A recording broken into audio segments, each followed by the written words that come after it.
There are whispers in the warp that the Emperor is not dying, he is changing. Every prayer, every sacrifice, every drop of blood shed in his name feeds something that was never meant to exist. What if the light of Terra is no longer holy, but hungry? What if the Emperor, the savior of mankind, has become the very God he swore to destroy? And what if his gaze, still watching from the golden throne, no longer sees us as his children, but as his offering? They say the Emperor never wanted to be worshipped. He built an empire of reason, not faith. His dream was a galaxy united by logic, guided by knowledge, freed from the superstitions that once chained mankind to the dark. Yet now, 10,000 years later, those same chains have been reforged, tighter, stronger, and sanctified in his name. Every prayer whispered in the cold, dark reaches of space. Every candle lit before a statue of gold. Every soul that dies screaming for the Emperor. All of it feeds something vast and unseen. The Imperium calls it devotion. The ecclesiarchy calls it salvation. But in the deep currents of the warp, such devotion has only one meaning: power. Because belief in the universe of Warhammer 40K is not harmless. It shapes reality. It creates gods. The ruinous powers were not born from nothing. They were born from us. Khorne from our rage, Tzeentch from our ambition, Nurgle from our despair, Slaanesh from our hunger for perfection. Humanity itself gave birth to them through its emotions, its collective madness echoing in the immaterium. And now, as billions upon billions worship the Emperor not as a man, not even as a symbol, but as a god, the warp listens once again, and it begins to take shape. Imagine it. 10 millennia of faith. 10,000 years of unbroken worship. Entire worlds chanting his name, sacrificing themselves to his glory, spilling oceans of blood in his honor. The psychic weight of such faith is immeasurable. Even the chaos gods, in their eternal madness, might tremble before the force of belief this pure, this absolute. But purity, in the warp, is just another form of corruption. The Emperor's soul, once the brightest flame of human will, has burned too long. Pinned to the golden throne, decaying, yet unending, he is sustained by the prayers of the living and the souls of the dead. Each plea, each desperate cry for deliverance, feeds him like fuel. And slowly, imperceptibly, that light becomes twisted dot, because no god remains innocent in the warp dot. There's a theory whispered among the Inquisition, one so heretical it could erase entire worlds for uttering it aloud. They call it the fifth power theory. It suggests that the Emperor has already transcended mortality, but not as the Imperium believes. He has become something else, something new. A god not of chaos but of order, a being who demands obedience not through fear or rage, but through faith, ritual, and endless sacrifice. The God of order. His domain is not pleasure, nor decay, nor change. It is the stillness of control. Where chaos feasts on emotion, the God of order feeds on submission.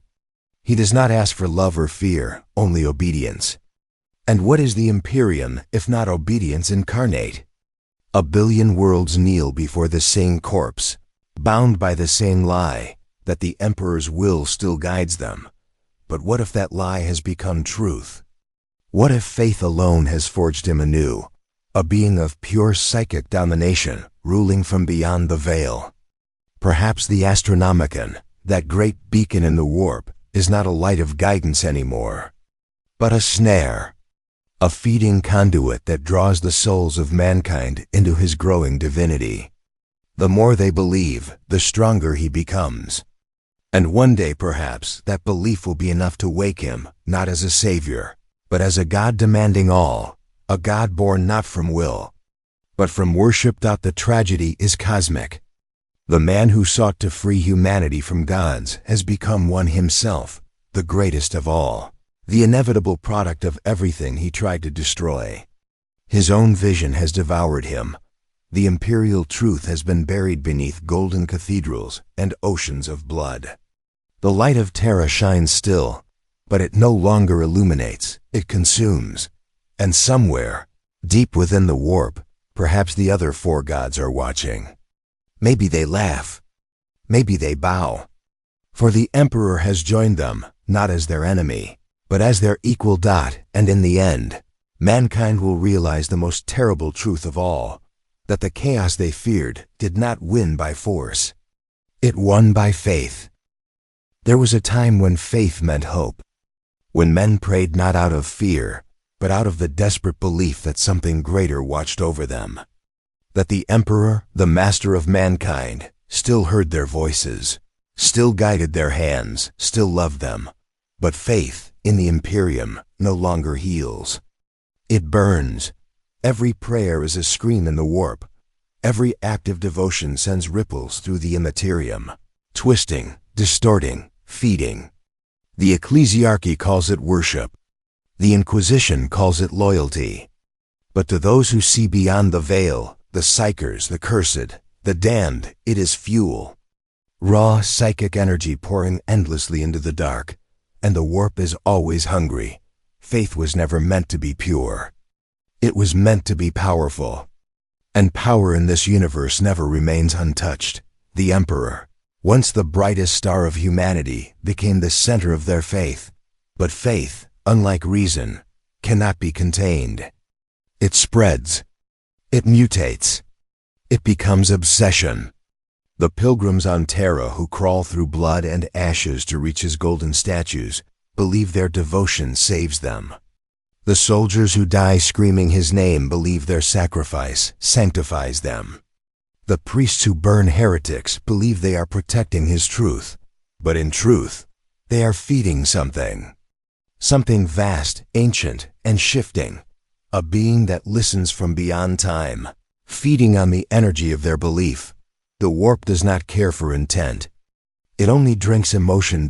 It does not matter if faith is pure or poisoned. It only matters that it exists. And in the Imperium of man, there's no emotion stronger than faith. So what happens when 10,000 years of unbroken worship flood the immaterium like a tide of psychic fire? When every world, every heart, every death becomes a prayer, not of peace, but of fear, desperation, and blind obedience. Faith becomes corruption, not the corruption of chaos, not the rot of decay or the lust for change, but something subtler. A golden corruption. The corruption of belief itself. It does not destroy from the outside. It consumes from within. The ecclesiarchy preaches purity, yet their cathedrals are built on skulls. The sisters of battle chant hymns as they burn worlds to ash. The people pray for salvation as they starve beneath the statues of gold. Every act of piety, every ritual, every sacrifice, it all feeds the same unseen engine. And that engine burns faith as its fuel. Somewhere, in the warp's shifting storm, that faith gathers. It coalesces into patterns, whispers, thoughts. A presence begins to form, ancient, familiar, terrifying. It wears the Emperor's face, speaks with his voice, but its gaze is wrong. Too vast, too knowing, too hungry. This is the horror the Imperium cannot see. That its salvation has become its damnation, for faith, unchecked, becomes worship. Worship unbounded becomes fanaticism. And fanaticism, in the warp, births gods. The Imperium calls this divine energy the light of the Emperor. But what if that light is not holy? What if it is the echo of a god awakening, a god not made by his will, but by theirs? Imagine 1,000,000 worlds chanting in perfect unison, their prayers resonating across time and space, binding together into a single psychic chorus. The sound is not music. It is hunger. The warp hums in response, and something begins to rise, built not from flesh or fire, but from the faith of mankind itself. The Emperor once warned them, "I am not a god." They refused to listen, and so they made him one. Every shrine, every cathedral, every martyr's scream has become a ritual of ascension. Faith, once the foundation of unity, is now the chain of their enslavement. They kneel before an idol of their own making, unable to see that the light they worship is just another form of darkness. Perhaps this is the final cruelty of the universe, that even devotion becomes corruption in time. That even love, when pure enough, can summon a god of madness. The Imperium will never see it. They will die praying, believing that their faith saves them, never knowing it feeds something greater. And as the Astronomicon burns brighter, the warp trembles. Billions of souls pour into its current, screaming his name. Their devotion fuels a storm that no chaos god can rival. Faith, once humanity's last refuge, has become the fire that consumes them all. And somewhere within that storm, something stirs, something vast, radiant, and terrible, a god not of chaos, but of devotion itself. The Emperor, no longer man, no longer savior, but the divine corruption their faith created. A god born from prayer, a god fed by fear, a god they can never stop worshiping, even as he devours them. From every corner of the galaxy, they look toward Terra, through the warp storms, across dying stars, beyond the bones of forgotten empires. They seek that single point of light. The Astronomicon, a psychic flame burning at the heart of the Imperium. To the faithful, it is the Emperor's gift, the beacon that guides their ships, the proof that he still watches, still protects, still reigns. But in truth, it is not light they follow. It is hunger. The Astronomicon burns brighter than any star, yet it is no star at all.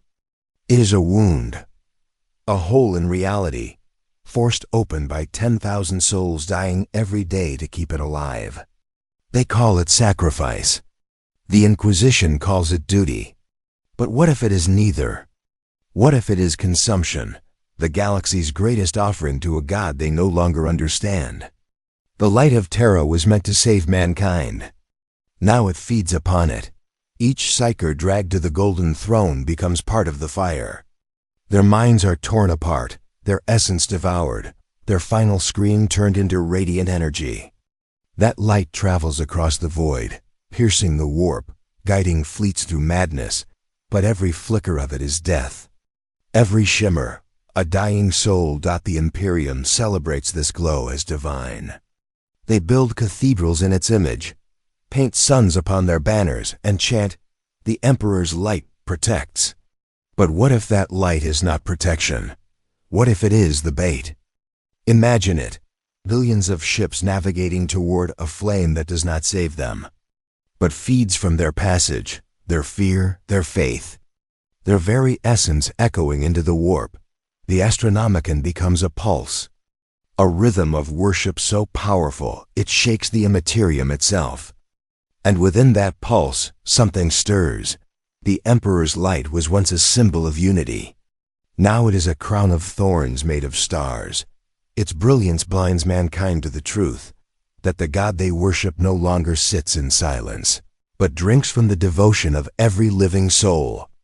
The warp does not distinguish between light and darkness.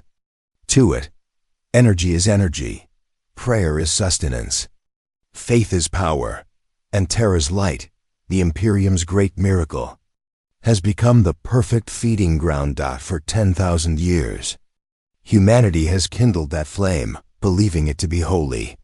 They never saw the shadow it casts, a vast reflection in the warp, spreading like oil across a sea of fire.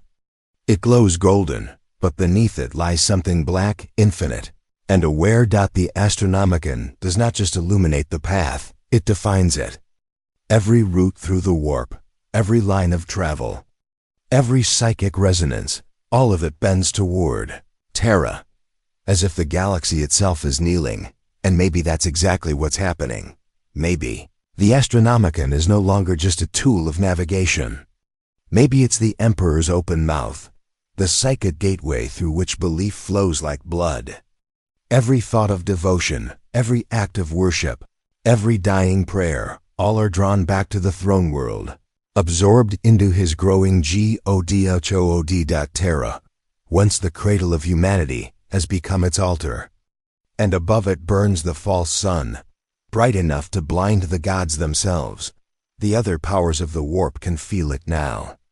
Corn storms weaken near its edge. Sinch's threads twist and snarl against its pull. Even Slanesh and Nurgle recoil from its radiance, not out of fear, but respect. Because something new is forming at the center of that light. A fifth presence. A god born not of chaos, but of conviction. A god who does not whisper temptation, but commands obedience. A god who demands not pleasure or rage, but belief. And as the light of Terra swells, consuming the galaxy in its glow, the question becomes inevitable. Is the Emperor still the one being worshipped, or has the worship itself become the god? The Astronomicon keeps shining. Its light touches worlds that have long forgotten the warmth of real suns. Its glow guides fleets to war and pilgrims to death. And in the darkness between the stars, the silence hums with a terrible truth, that the brightest light in the galaxy does not save. It burns, and what it burns away is hope, because the false son of Terra, the one all humanity follows, does not lead them home. It leads them deeper into the mouth of something divine and monstrous. Something that feeds not on blood, but on belief. The Imperium's greatest miracle is not a blessing. It is a furnace, and humanity is the fuel. There are moments across the galaxy when the line between prayer and pain vanishes, when the sound of devotion becomes indistinguishable from the sound of despair. That is the music of the Imperium, on every world. From the ash wastes of Krieg to the endless spires of holy Terra, humanity kneels. Some in cathedrals built from stone and gold, others in the ruins of forgotten wars. They lift their hands toward the heavens, whispering the same words, the same desperate plea. The Emperor protects, but the stars do not answer. Only the echoes do. To the mortal ear, those echoes sound like hymns carried on the wind.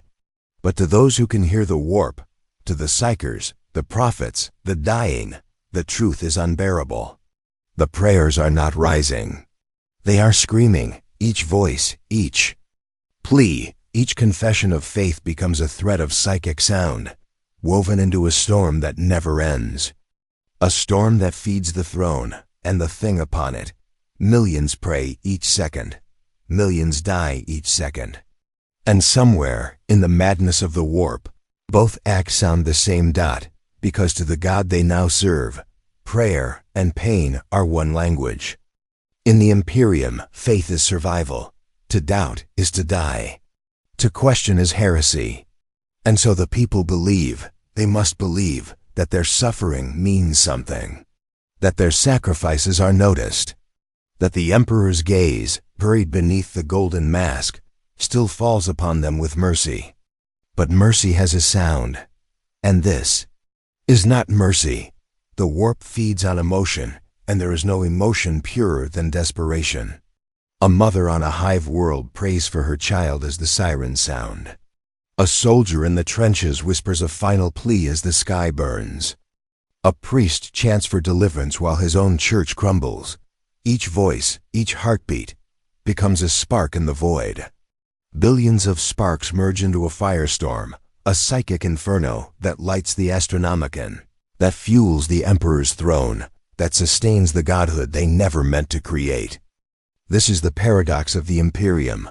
The more they suffer, the brighter he burns.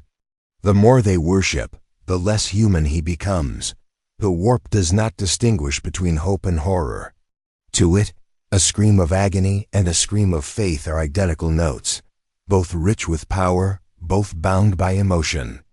And so, in the immaterium, humanity's devotion forms not a choir of light, but a storm of noise. The warp is alive with the sound of a billion souls, praying, dying, worshiping, and breaking, until the difference between salvation and damnation ceases to exist. To the Imperium, this is faith.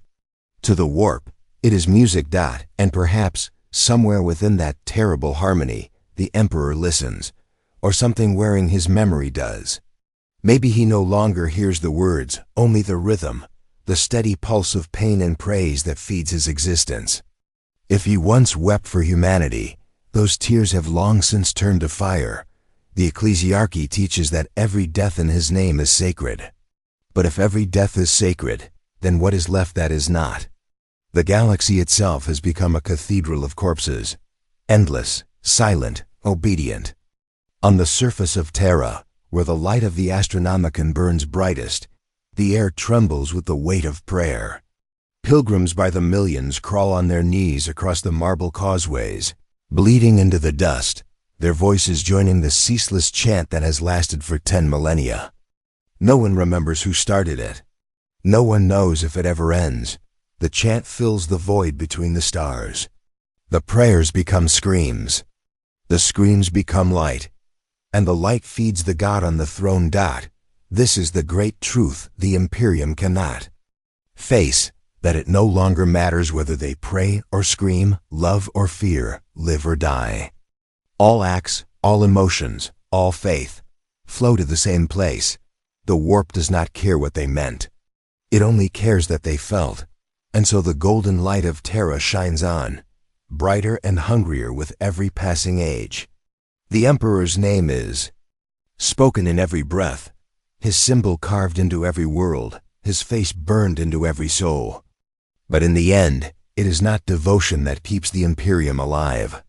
It is consumption. Faith and agony, the twin offerings of mankind, burn together until even the gods cannot tell them apart. Millions praying, millions screaming, no difference now.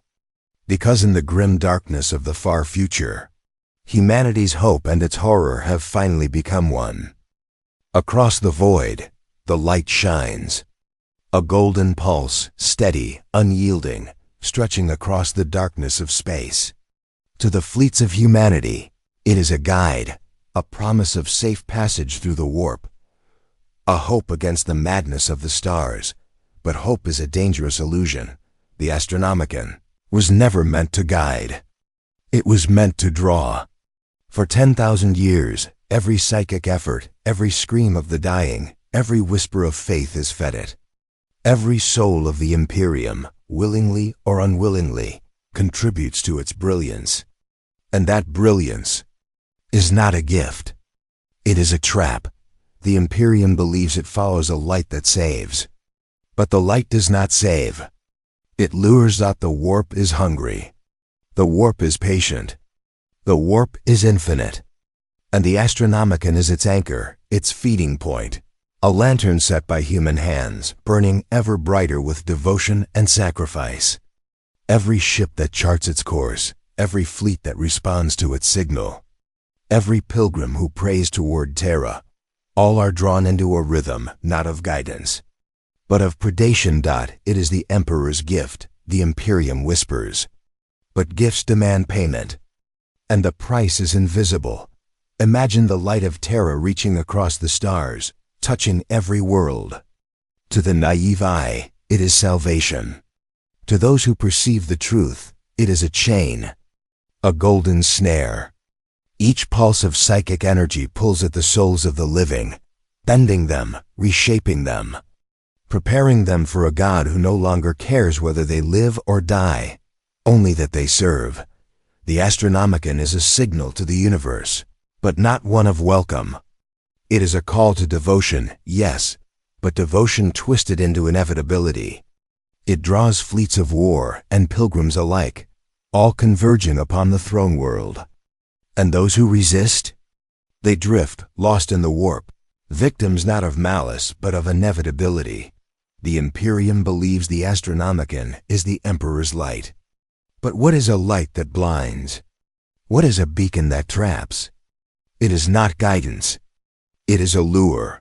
From the throne, the Emperor, or the God he has become, watches. Not for victory, not for loss, not for mercy. He watches for the inevitable flow of devotion, the endless stream of souls, the energy of faith transformed into power. The light calls, and the Imperium answers, and in answering, it fuels the very divinity they claim to serve. Every ship that navigates by the Astronomicon becomes part of its pulse. Every mind that senses it contributes unknowingly to the throne's strength. The warp hums with their intent, their fear, their hope, all tangled together like threads of gold and shadow. It is beautiful. It is terrifying. And it is alive. The beacon is a lure because the Imperium cannot resist it. Humanity was born to follow light, to hope, to worship.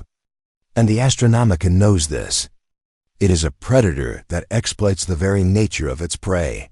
Fleets race toward the golden pulse, thinking it salvation. Pilgrims march across dying worlds, believing it guidance. And each act strengthens the God on the throne, whose divinity is no longer measured in justice or reason, but in the psychic currency of faith itself. Even the chaos gods notice. Korn snarls at the pattern of devotion. Zange studies the threads for signs of manipulation. Nurgle smells the inevitable despair, and Slaanesh tastes the ecstasy of obedience. And yet, they cannot stop it.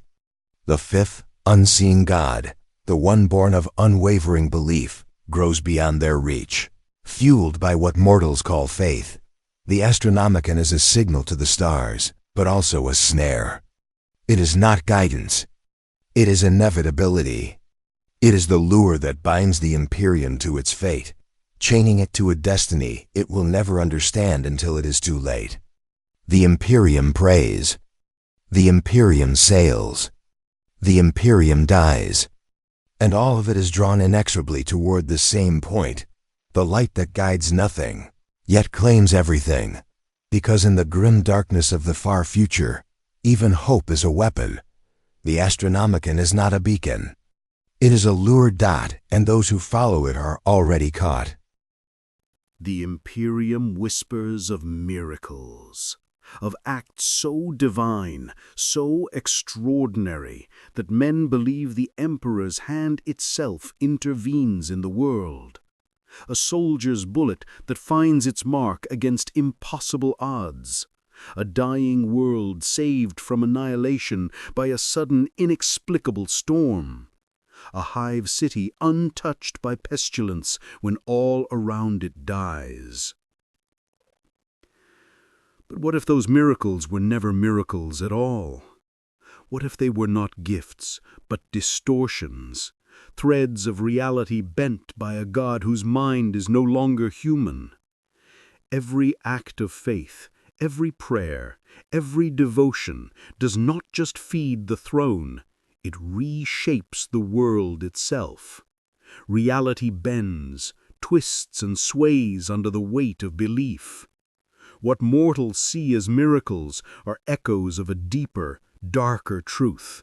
The Emperor's divinity is not fixed in flesh or reason, but in the psychic storms that warp existence. In this universe, reality is fragile.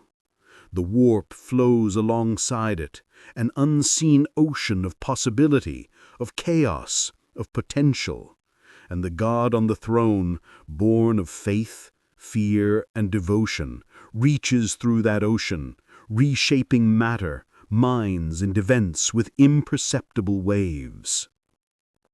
A city survives a tyrannid attack, not chance. A fleet navigates safely through the warp, not luck. The Emperor wills it, or something wearing his face does. And yet it is not mercy, it is manipulation. A subtle, omnipresent hand that twists outcomes to feed the narrative of divinity, to maintain the illusion of miracles, and to draw even more devotion into the throne. The warp does not distinguish between good or evil, success or failure. It is a mirror, reflecting the collective emotions and beliefs of humanity. And when billions pray for deliverance, reality itself shudders in response. Paths bend, bullets find their mark, storms rage and subside. What seems impossible becomes inevitable, because faith has become the instrument of power. This is the cruel irony. Humanity worships miracles, yet those miracles are born not of benevolence, but of control. They are subtle distortions that bind perception to obedience, bending the minds of mortals to the will of a God who no longer knows them. Imagine a world where nothing is random. Every victory, every survival, every miracle meticulously orchestrated by devotion alone. A world where hope is manufactured, where faith is the levers that move mountains, rivers, and men alike. To those who believe, it seems holy. To those who see beyond the veil, it is terrifying. The God on the throne uses faith as a tool, and miracles are the instruments. But they are not gentle. They do not enlighten. They twist. They distort. The warp bends under them like a puppet strings pulled by an unseen hand. And the more miraculous the act, the greater the psychic strain, the more reality itself is warped to sustain the illusion. The soldiers who survive against impossible odds never understand why. The priests who proclaim the miracle never know the cost. The people who rejoice never see the hidden shadows, the psychic toll, the subtle corruption, the unseen chaos that lingers like a ghost behind every act of divine intervention. Even the strongest minds feel it. Even the boldest heroes sense that something is off, that reality is less certain, that what they witness is both more and less than truth. The fabric of the world vibrates with the weight of worship, and reality itself is no longer reliable. And in this distortion, the emperor, or the god he has become, grows stronger. The miracles are not signs of benevolence, they're signs of accumulation. Each impossible survival, each sudden turn of fate, each whispered act of divine intervention sends ripples into the throne, fueling a power beyond comprehension. The galaxy believes it is blessed, but in truth, it is bound.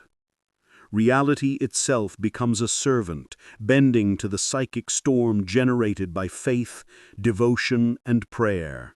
And as it bends, the Imperium continues to worship, unaware that what it calls miracles are merely echoes of the gods' growing hunger, echoes of power born from the very devotion it has demanded. In the grim darkness of the far future, miracles are no longer wonders. They are instruments of control. They are not proof of salvation, but proof of inevitability. And the Imperium, kneeling in awe, does not know that every miracle twists them closer to the very God they call the Emperor, a being who no longer protects, but bends reality itself to feed on belief.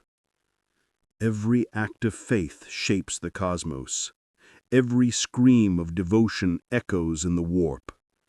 Every miracle is a thread woven into the tapestry of a God who now rules not just hearts, but reality itself. Because in a universe where miracles twist like the warp, nothing is certain. Not hope, not life, not even salvation. Only obedience, only faith, only the ever-growing power of a God, born from devotion and feeding on the very reality of the Imperium. The galaxy believes it is the Imperium of man, a shining bastion of order in the darkness, a civilization of discipline, faith, and unyielding loyalty. But what if that order was never meant to endure? What if the very devotion they pour into the Emperor is shaping something far darker than they can imagine? For 10,000 years, the Imperium has labored, building cathedrals, monuments, fortresses, entire hive cities dedicated to his glory.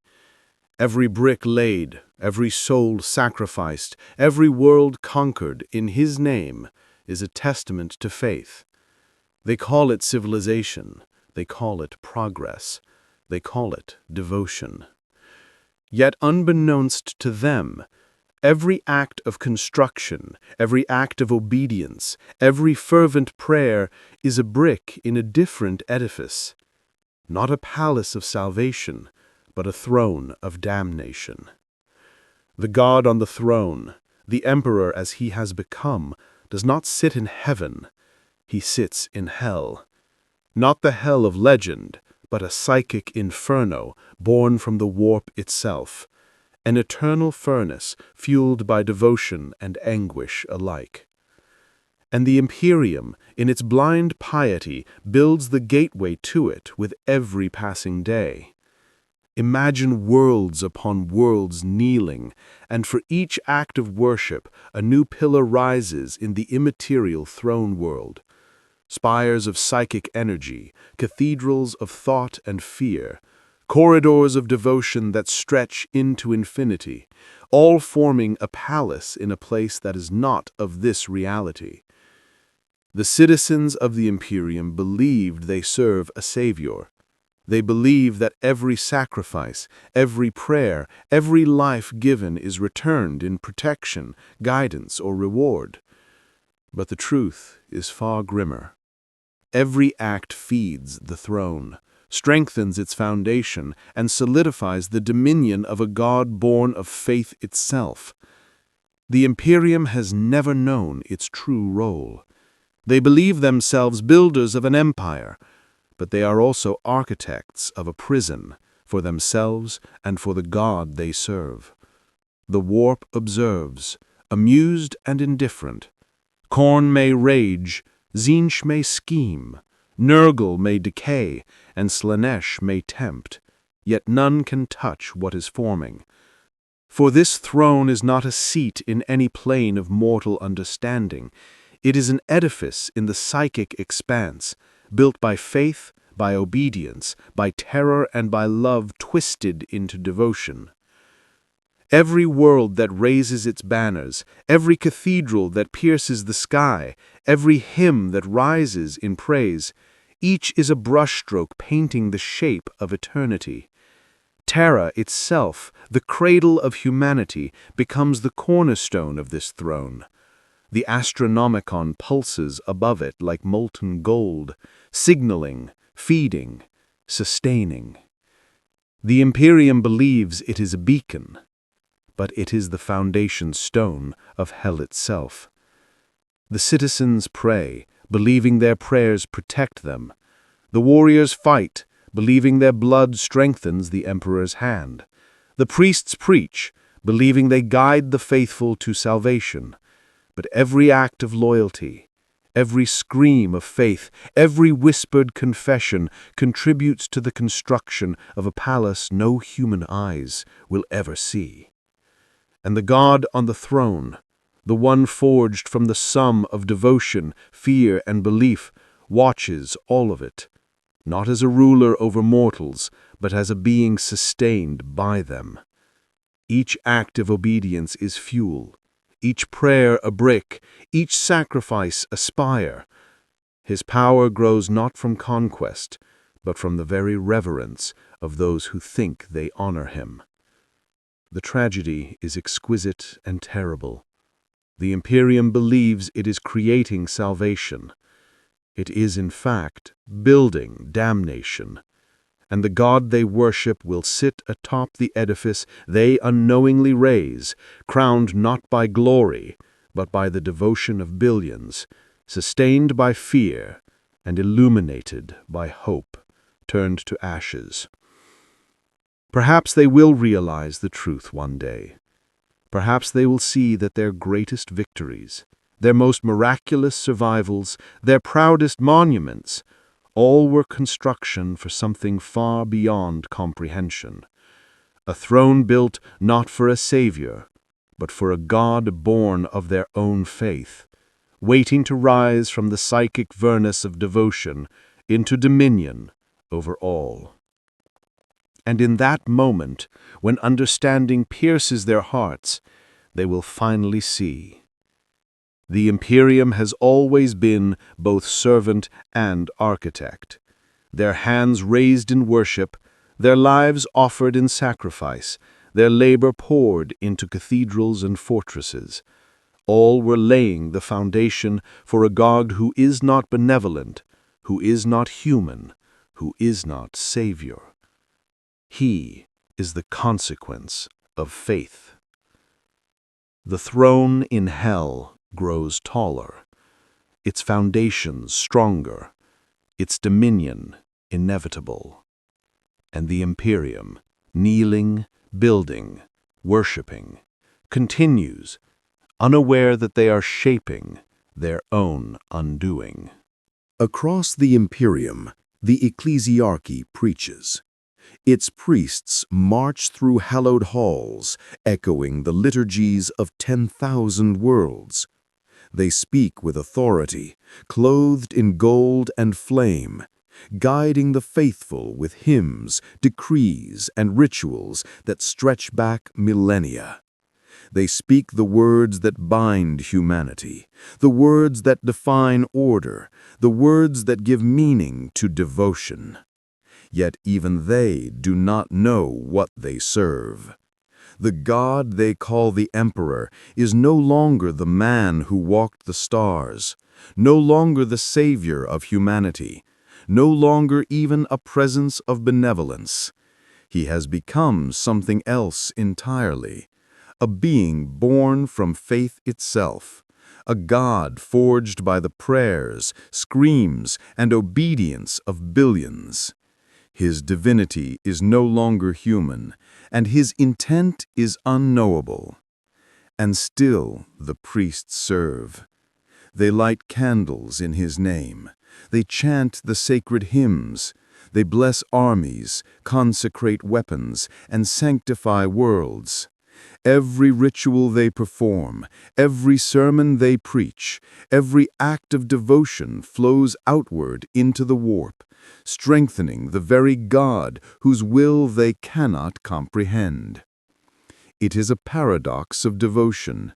They believe they are guiding humanity toward salvation, yet they are shaping the power of a being whose thoughts extend beyond mortal understanding.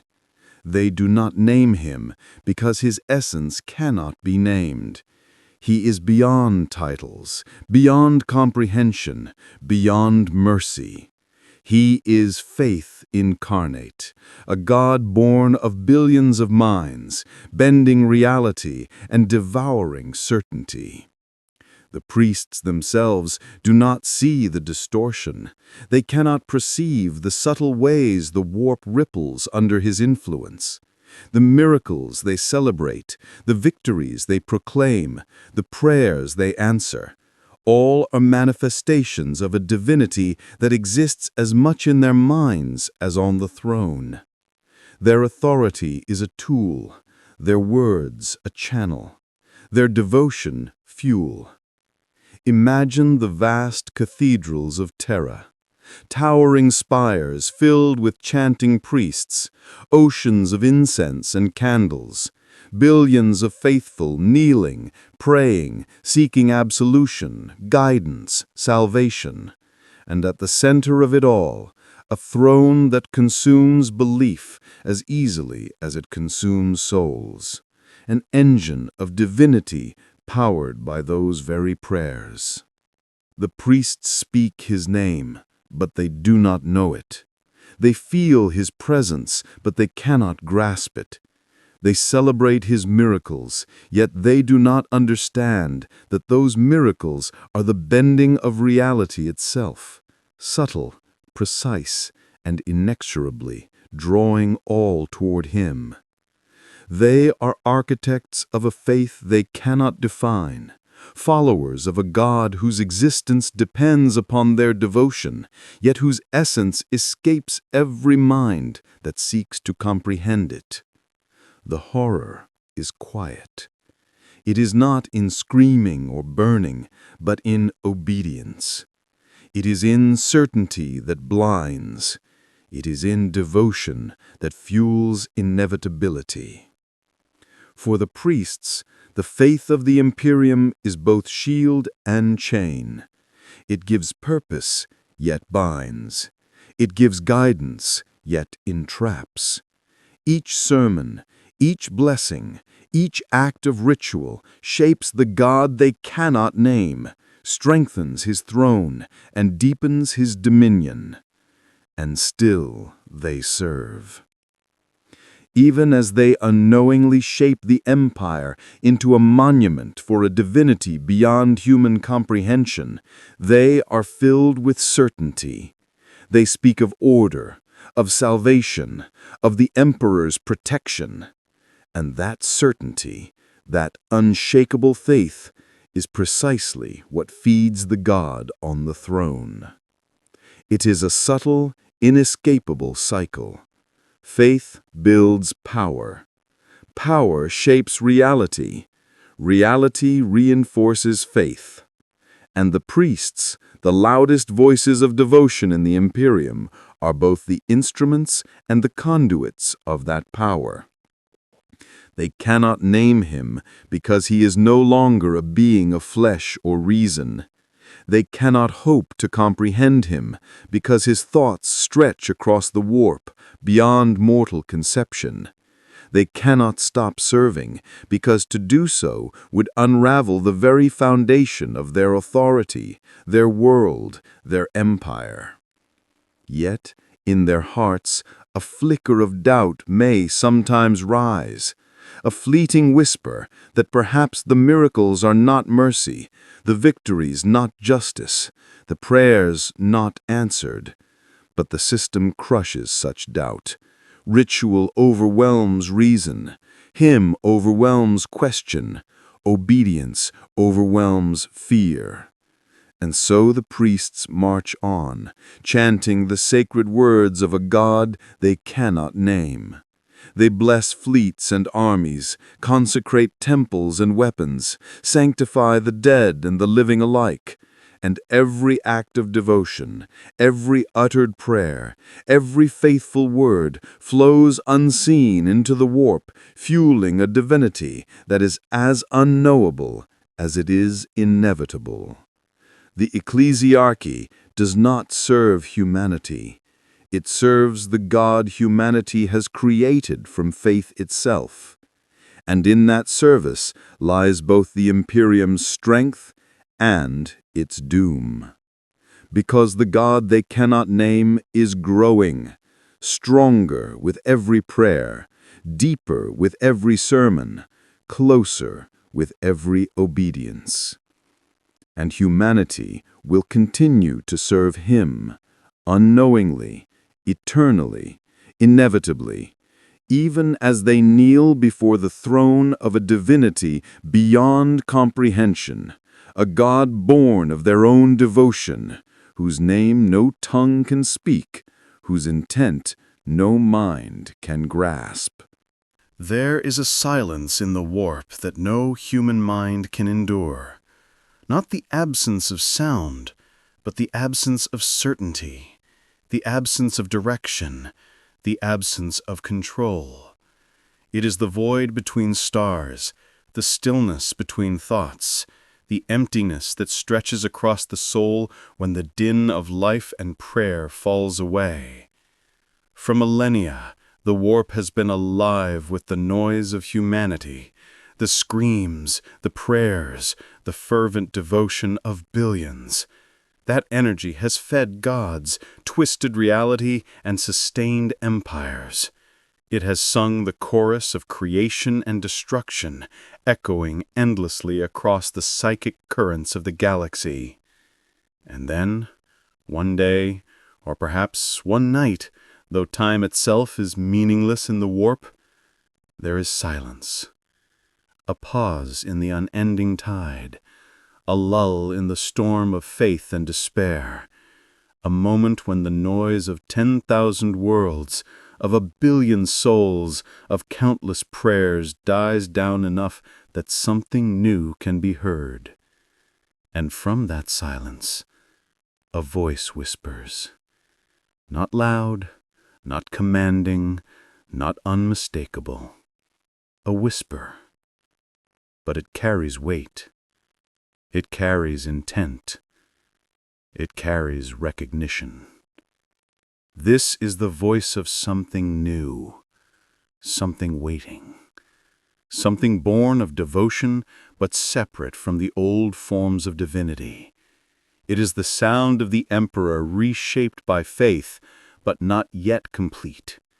It is the echo of a God whose existence is written in the prayers of billions, yet whose thoughts reach beyond their comprehension. To the mortals still sensitive enough to sense it, it is almost imperceptible, a fleeting thought in the mind, a shiver along the spine, a question that arises and then vanishes. Is this real? Am I hearing the Emperor? But it is neither wholly the Emperor, nor wholly anything they have known.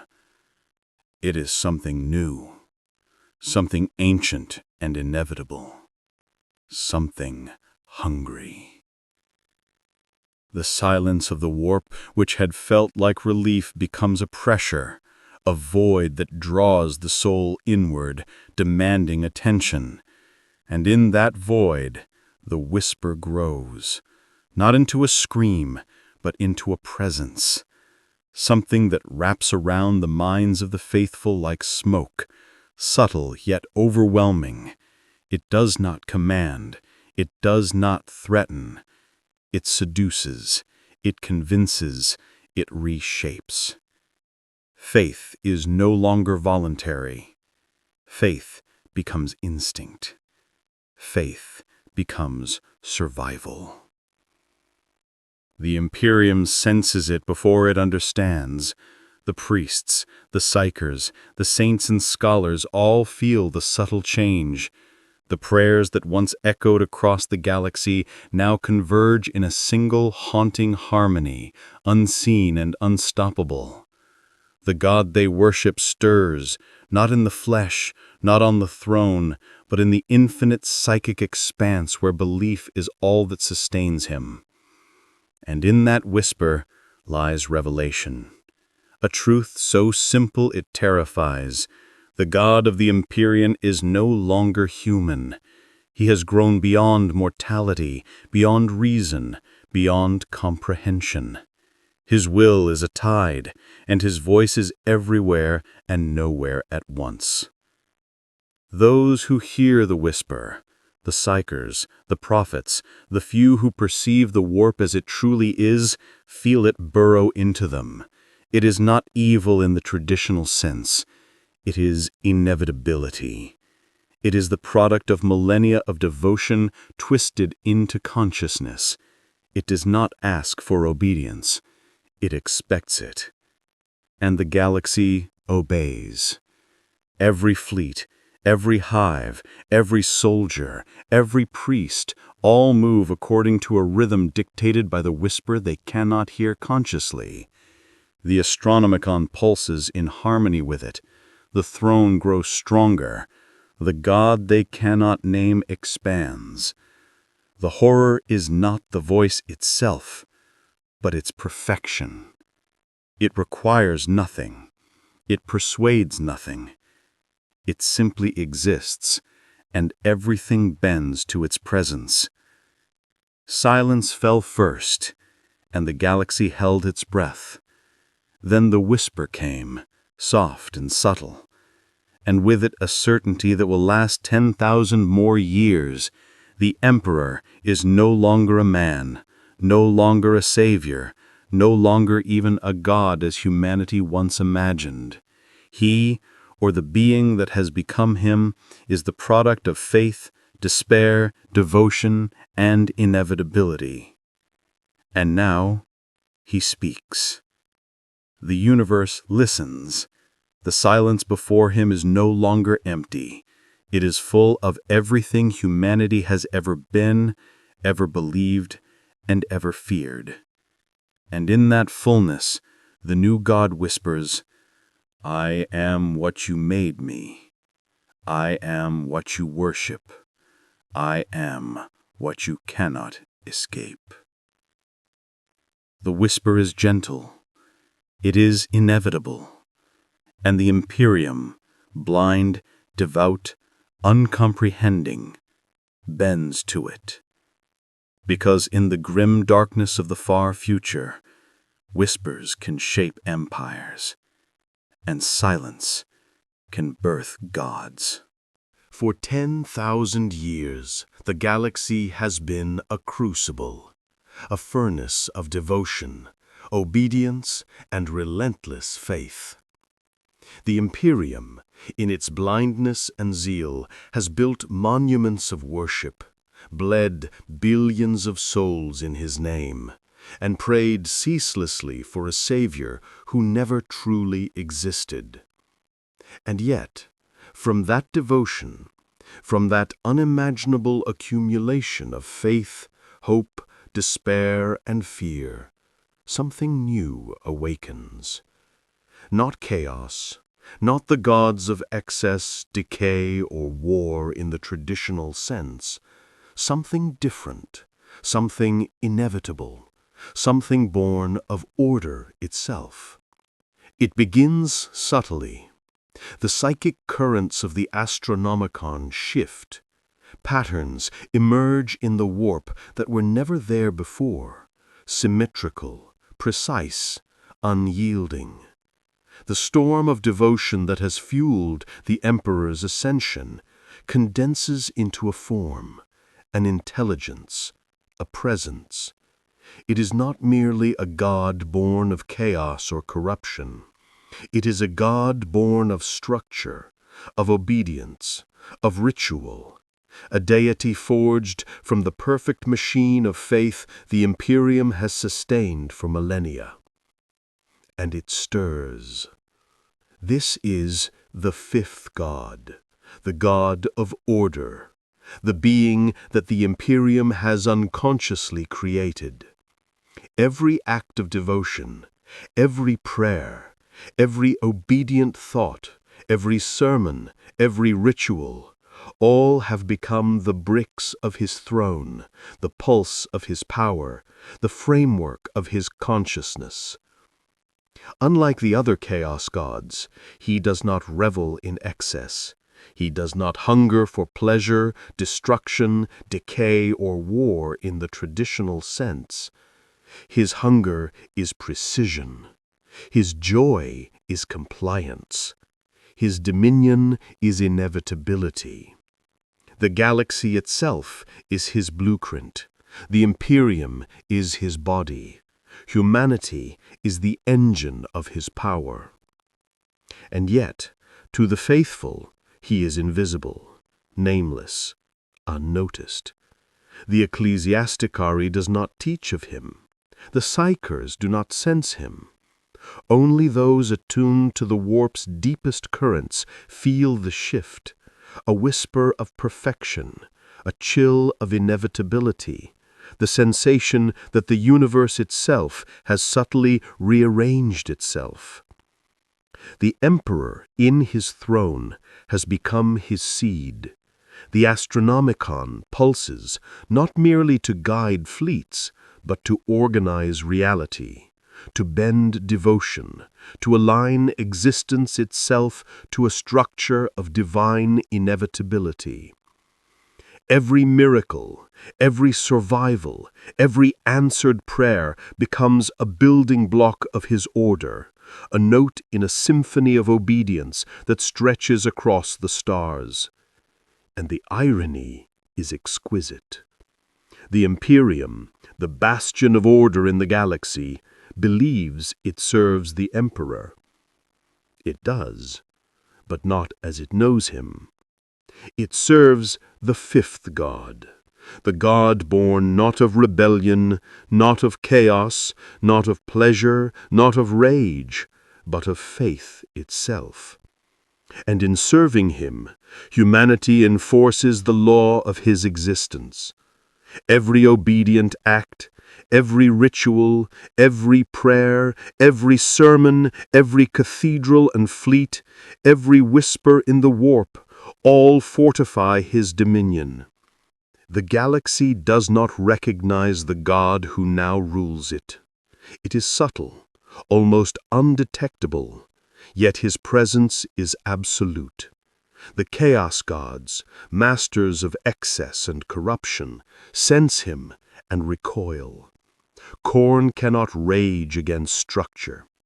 Tzeentch cannot twist inevitability. Nurgle cannot decay perfection. Slaanesh cannot seduce it. They see a force beyond their comprehension, a being that embodies control, order, and inevitability, yet born from the same human chaos that created them all. The fifth god rises silently, imperceptibly, powered by devotion, yet feeding on the instinctive drive of humanity to worship, obey, and believe. The throne is no longer just the seat of the emperor. It is the engine of a god that has transcended his original form. The Astronomicon is no longer merely a beacon. It is the neural network of his consciousness, mapping the galaxy into a lattice of obedience. And the Imperium will never see him for what he truly is.